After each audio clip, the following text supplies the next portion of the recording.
Mini importation for beginners. How to start your own profitable online business. Are you tired of living paycheck to paycheck? Do you want to start your own business but don't know where to begin? Well, what if I told you that you could start your own online business with just a few clicks on your phone or computer? That's right. With mini importation, you can source products from all over the world, especially China, and sell them for a profit. And the best part? You don't need a lot of money to get started.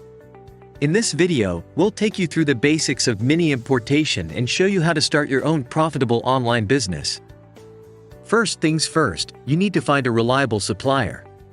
There are many online marketplaces where you can source products from, such as AliExpress, Alibaba, and DHgate.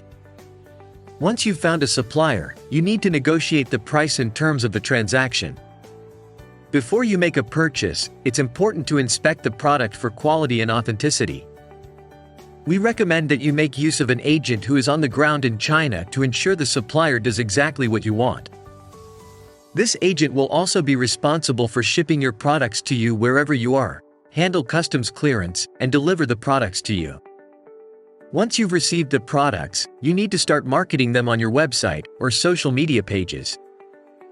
And finally, when you receive orders, you need to pack the products properly, ship to your customers, and handle customer service. It may seem overwhelming at first, but with the right tools and resources, mini importation can be a lucrative and rewarding business venture. So what are you waiting for? Start your own mini importation business today and take control of your financial future. To get the best advice on mini importation, sourcing, procurement, and global shipping, subscribe to our YouTube channel and click the notification button to get notified of future videos.